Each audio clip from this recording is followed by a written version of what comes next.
Lesson 6 हमें changing the way of education. आज हम पढ़ने वाले हैं 6th क्लास साइंस का चैप्टर नंबर 5 पदार्थों का पृथक्करण। ये चैप्टर हम 2 पार्ट में पढ़ेंगे। फर्स्ट पार्ट में हम आधा चैप्टर पढ़ेंगे, सेकंड पार्ट में आधा चैप्टर और उसके क्वेश्चन आंसर पढ़ेंगे। पहले आप समझ लीजिए चैप्टर का नाम क्या है। पदार्थों यानी मैंने आपको बताया जिसमें द्रव्यमान होता है, जो स्थान घेरते वो कहलाते हैं पदार्थ कहलाते हैं। सामान्य तौर पर आपको समझना ही है। फिर आता है पृथक्करण किसे कहते हैं। पृथक्करण यानी किसी चीज़ को अलग निकालना, किसी वस्तु में से किसी चीज़ को क्या करना, अलग निकालना क्या कहलाता है, पृथक्करण कहलाता है। फिर देखते हैं, अब साधारण शब्दों में देखिए, यदि आप जैसे किसी कंकड़ में से बहुत सारे कंकड़ पड़े, उसमें से एक सुनहरा अच्छा सा पत्थर निकालना है, तो वो भी क्या होगा, आपका पृथक्करण हो गया। फिर आपको आपने ये तो उदाहरण आपके घर में ही होगा कि आप जो दूध दही होता है उसको मत कर, दूध या दही को मत कर क्या निकालती, मक्खन निकालती, वो भी क्या है, एक पृथक्करण है। फिर आप हर रोज सर्दियों का मौसम में चाय तो पीते होंगे, चाय पीते हैं तो जब चाय को छाना जाता है तो वो छलनी होती है, उससे चाय अलग हो जाती है और वो ऊपर जो चाय के पदार्थ होते हैं वो अलग निकल जाते हैं। तो ये क्या हो जाता है, हमारा पृथक्करण इस प्रकार से हो जाता है। तो पृथक्करण तो कहीं भी हो सकता है और अनेक प्रकार से होता है। अब इसकी विधियों के बारे में पढ़ेंगे। आपको यहाँ पर कुछ उदाहरण देखिए बताया कि आप जो सुबह सुबह पोहे खाते हो उनसे आप मिर्ची भी निकाल देते हो, तो भी क्या है, पृथक्करण कहते हैं उसे। फिर हम इसमें से मेन पॉइंट पढ़ेंगे जो कि हमारे आगे काम आने वाले हैं और जिनके जो इम्पोर्टेंट्स है। फिर आपकी ये सारणी दी हुई है, हम पदार्थों को पृथक क्यों करते हैं। फिर देखिए पृथक्करण का क्रम क्या है, चावलों से क्या निकालने, पत्थरों को पृथक करना, दो भिन्न परंतु उपयोगी पदार्थों को अलग करना, क्योंकि अनुपयोगी पदार्थ में से उपयोगी पदार्थ तो अलग करना ही होता है। तो हम क्या करते हैं, हम ठोस अवयव को फेंक देते हैं। फिर मक्खन प्राप्त करना, दूध को मत कर, तो अनुपयोगी अवयवों को दूर करना या अशुद्धियों को फेंकना। तो हमारा मोस्टली रीजन क्या है हमारा, कि अशुद्धियों को दूर करना और हमारे शुद्ध अवयवों को प्राप्त करना होता है पृथक्करण का। पृथक्करण में 2 पॉइंट होते हैं, अशुद्ध अवयवों को दूर करना और शुद्ध अवयवों को प्राप्त करना। ये पृथक्करण का मूल नियम होता है।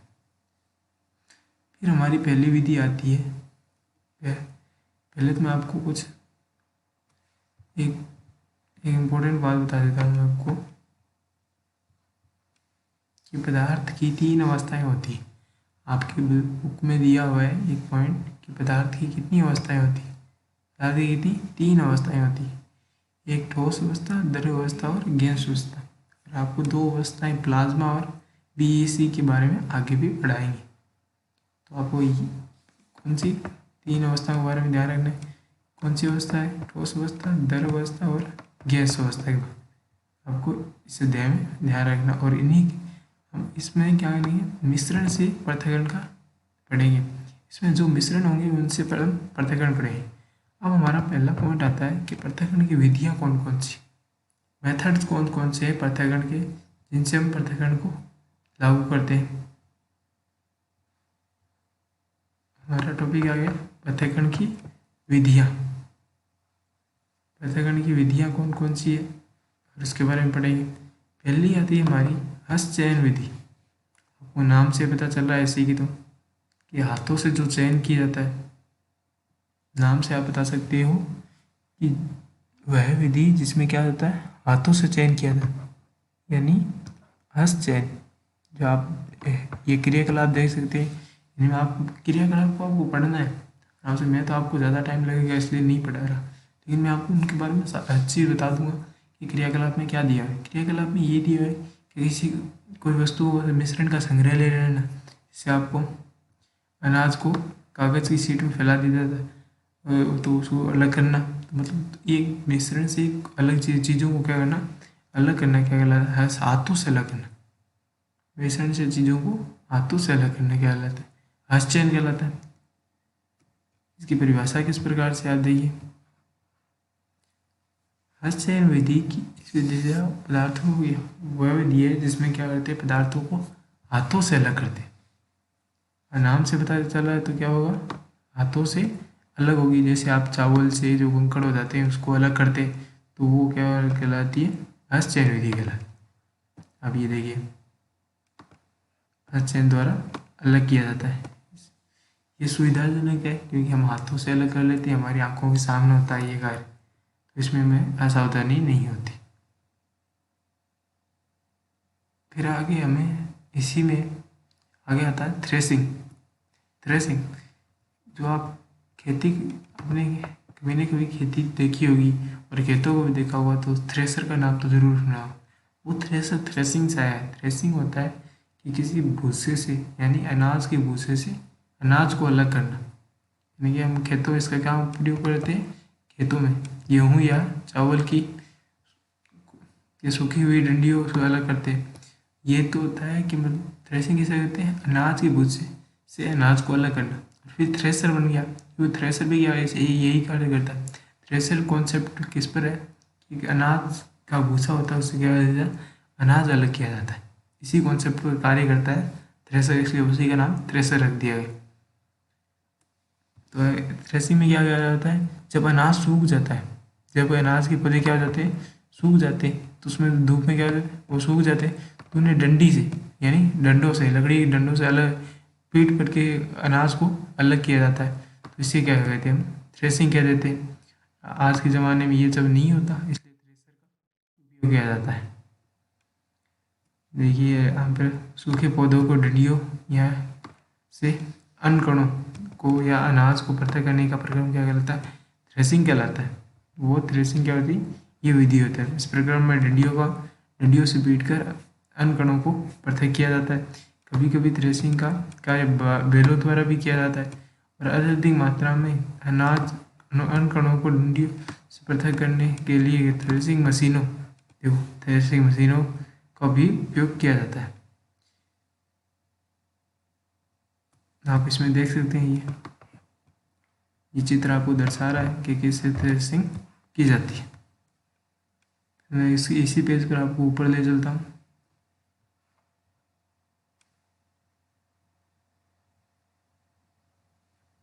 देखिए इसी पेज पर हम ऊपर है, प्लेट तथा समाचार पत्रों को, ये आपके सामान्य लाइनें दी है जो आपको ध्यान से अध्ययन कर लेनी। मैं आपको अच्छी सी चीज़ें पढ़ाऊँगा, इसमें जो आपको अनुपयोगी है वो उनको नहीं पढ़ाऊँगा। तो हम भी यहाँ पर क्या करेंगे, पृथक्करण का नियम पालन करेंगे। जो अच्छी चीज़ें उनको निकाल के पढ़ लेंगे, बाकी वालों को छोड़ देंगे। देखो, किसी मिश्रण के अवयवों को इस प्रकार पृथक करने की विधि क्या कहलाती है, निष्पावन, यानी वायु के द्वारा। निष्पावन, आप नाम से समझिए क्या नाम लिखा हुआ है, निष्पावन, यानी पवन से अलग करना, पवन के झोंकों से अलग करना क्या कहलाती है, निष्पावन विधि कहलाती है। यहाँ पर देखिए निष्पावन, इसका उपयोग पवनों या वायु के झोंकों से मिश्रण को या भारी और हल्के अवयवों को पृथक करने में लिए किया जाता है। ये देखिए आपको नाम दिया पवन के झोंकों से, इसमें जो हल्के होते हैं वो क्या कण हो जाते हैं, पृथक हो जाते हैं। ये नीचे चित्र में भी दिया है आपको, क्या कह रहा है ये जो हवा चल रही है तो इससे क्या जो अवयव है, भारी अवयव वो नीचे रह जाते हैं और हल्के अवयव जो अपशिष्ट है वो आगे चले जाते हैं, जिसे कहते हैं निष्पावन, पवन द्वारा अलग करना। फिर ये आपकी निष्पावन थी तीसरी, मैंने जो आपको पेज ऊपर लेके गया था वो निष्पावन विधि थी। इसमें आपको थोड़ा आगे और बताया, भूसे के हल्के कण पवन के कारण उड़ जाते हैं, इसे क्या कहते हैं, हम निष्पावन विधि कहते हैं। फिर क्या है हमारा चालन विधि। चालन, आप वैसे वो चलने वाला ना समझें कि उसमें चलनी द्वारा, जो चलनी होती है उसके द्वारा जो अपशिष्ट पदार्थ होते हैं या अनुचित अवयव होते हैं उनको अलग किया जाता है, इसलिए इसे चलन विधि कहते हैं। ये देखिए आपने जो छलनी होती है ना, हम चाय छानते हैं, वो भी चलन विधि का उदाहरण। आटे छानने वाली जान देखी होगी, इसमें सन के हमारी माताएं बहनें क्या करती है, जो छन्नी से छानती है, जिससे आटे के जो शुद्ध कण होते हैं वो नीचे चले जाते हैं, जो अपशिष्ट होते हैं वो ऊपर रह जाते हैं हमारे पास। ये देखिए इसे चलन विधि कहते हैं। अब उदाहरण भी यही है, आटे के छोटे कणों को छलनी के द्वारा नीचे निकल जाते हैं, जबकि अशुद्धियाँ क्या जाती है, ऊपर रह जाती है। ये चलन विधि के उदाहरण। तो हमारे थ्रेसिंग के बाद भी कुछ कण कण रह जाते हैं, उन्हें चलन विधि द्वारा ही अलग किया जाता है। अब बात आती है कि चलन विधि को बड़े तौर पे कैसे किया जाता है। चलन विधि का बड़े तौर पर ये देखिए, ये भी एक चलन विधि का इमेज दिखाई दे रही है कि जिसमें ये व्यक्ति क्या कर रहा है, ये बड़ी सारी चलनी से क्या कर रहा है, छान रहा है। छोटी चलनियों से काम नहीं होता है, इसलिए बड़ी चलनी का उपयोग किया जाता है।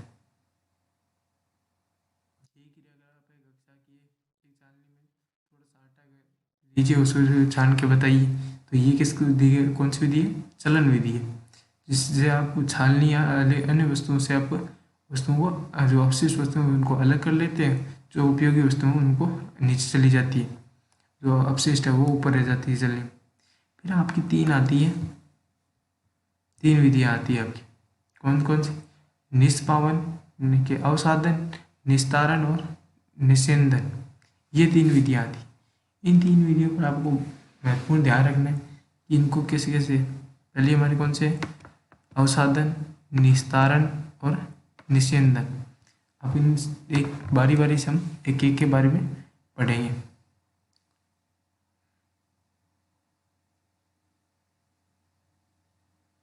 हाँ जी, पहले हम अवसाधन के बारे में पढ़ते हैं। मिश्रण में जल में मिलने वाले भारी अवयव को जो नीचे तल में बैठ जाते हैं, बैठ जाने का प्रक्रम क्या कहलाता है, अवसाधन। यानी जो कण होती है वो नीचे बैठ जाती है, अवसाधन यानी तली पर बैठ जाते हैं। अवसादित मिश्रण को बिना हिलाए जल को मिट्टी रही उड़ने की प्रक्रिया कहलाती है, निस्तारण कहलाती है। और जो अवयव हैं जो नीचे जम गए उनको सीधा उड़ेल देते हैं, उनको नीचे रहने देते हैं, उन ध्यानपूर्वक उड़ेते हैं, उसी क्या कहते हैं हम, निस्तारण कहलाते हैं। तो इसी विधि का दूसरा नाम निस्तारण हो गया।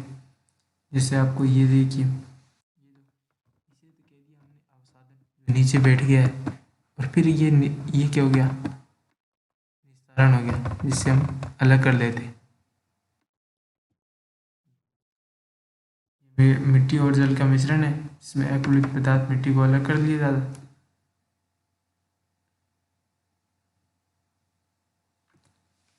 देखिए आप, ये सिद्धांत ऐसे द्रव्यों को मिश्रण को पृथक करने के लिए उपयोग में लिया जाता है जो आपस में मिश्रित नहीं हो पाते, यानी जो विषम मिश्रित होते हैं, जिनका पता चल जाता है कि इनका मिश्रण अलग अलग है। विषमांगी मिश्रण कहते हैं उसे, विषमांगी मिश्रण, जिसमें अवयवों को अलग अलग पता चलता है। और समांगी मिश्रण होता है जिसमें अवयवों को पता नहीं चलता, वो एकदम एक ही रूप में घुलित हो जाते हैं। जैसे आपने शक्कर और जल को घोला होगा और मिट्टी और जल को घोला, तो वो क्या होता है, विषमांगी मिश्रण होते हैं। आपको इनके बारे में पढ़ना है कि वो किस प्रकार से कार्य करते हैं, उन मिश्रण से मिट्टी को कैसे अलग किया जाता है। निस्तारण द्वारा क्या करते हैं, अलग अलग अवसाधन नीचे बैठ जाता है और निस्तारण से अलग कर देते हैं। ये विधि हमारी। फिर आपकी हमारी निस्यंदन हमने पढ़नी है।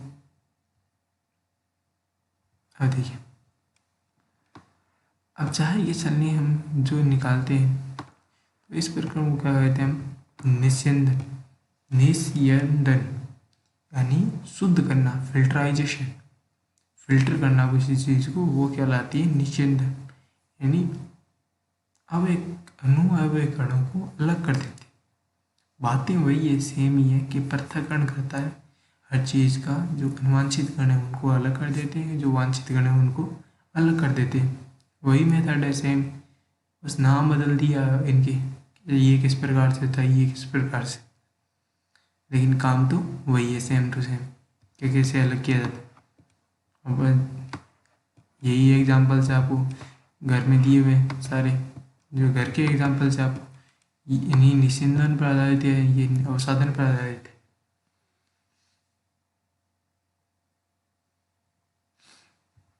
ये देखिए, यदि अब जल भी गले मतलब अलग रह जाए, उसकी अशुद्धियाँ फिल्टर पात्र द्वारा निस्यंदित किया जाता है।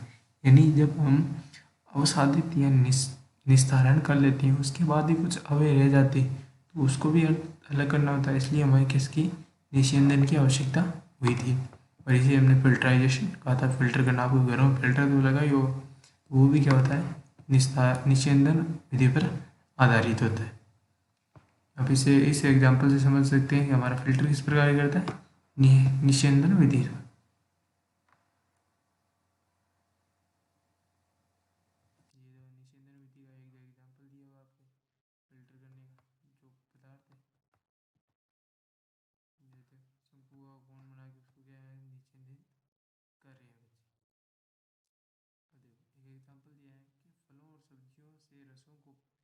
पीने से पहले बीजों या ठोस कणों को पृथक किया जाता है।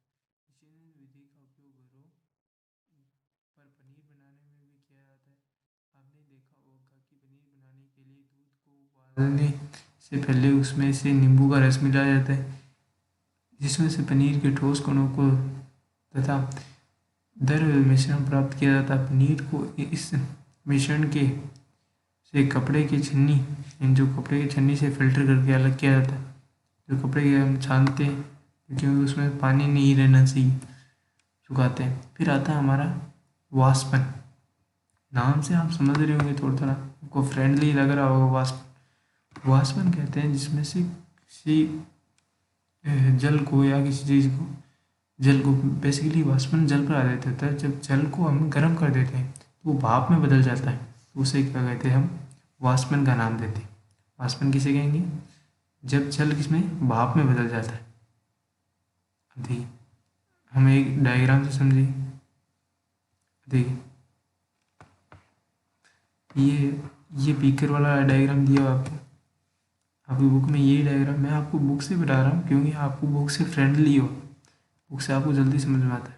देखिए ये बीकर वाला डायग्राम है, जिसमें से बीकर में ये कांच का बीकर होता है। इसमें आपको दिया हुआ है क्या, जल दिया हुआ है। जल के नीचे ये क्या लगा हुआ है, स्टोक लगा हुआ है। इससे हम क्या करते हैं, अग्नि देते हैं, तो ये क्या रहता है, जलता है। तो उसमें से वो ऊष्मा मिलती तो क्या बनता है, वो जल भाप में बदल जाता है। तो इसमें क्या कहते हैं, हम जल को उसके वाष्प में परिवर्तित करने की प्रक्रिया कहलाती है, हमारी वाष्पन कहलाती है। जल को वाष्प में परिवर्तित करने की प्रक्रिया हमारी वाष्पन कहलाती है। इसी वाष्पन से हमारे घरों में और मानसून में बरसात होती है, क्योंकि जब समुद्रों से जल का वाष्पन होता है तो बादलों का निर्माण होता है, उसी से क्या होती है, वर्षा होती है।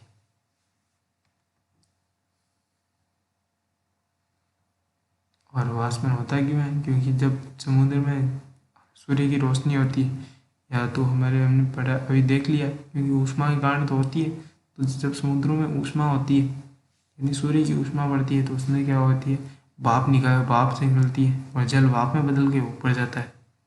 अब आती है कि पृथक्करण की एक से अधिक विधियों का उपयोग। पृथक्करण की एक से अधिक विधियों का उपयोग।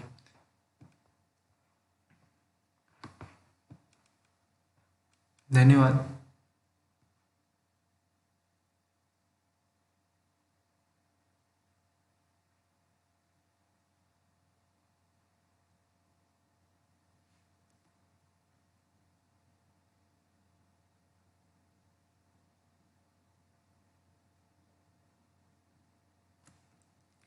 अब देखिए, अब हमारा ये लास्ट पॉइंट था। इसके बाद वाले पॉइंट हम अगले वीडियो में डिस्कस करेंगे, क्योंकि वो भी एक सेपरेट वीडियो बनाएंगे हम सेकंड पार्ट के रूप में। ये फर्स्ट पार्ट हो गया, वो सेकंड पार्ट हो जाएगा, और उसके साथ ही हम क्या कर लेंगे, क्वेश्चन आंसर कर लेंगे, दोनों कंबाइंड में हो जाएगा। तो आपको थोड़ा थोड़ा रिविजन में करने का टाइम भी मिल जाएगा, और हम वो वीडियो देख लेंगे। तो धन्यवाद। वीडियो अच्छा लगा हो लाइक कीजिएगा और अपने दोस्तों में शेयर कीजिएगा तथा सब्सक्राइब कीजिएगा। धन्यवाद।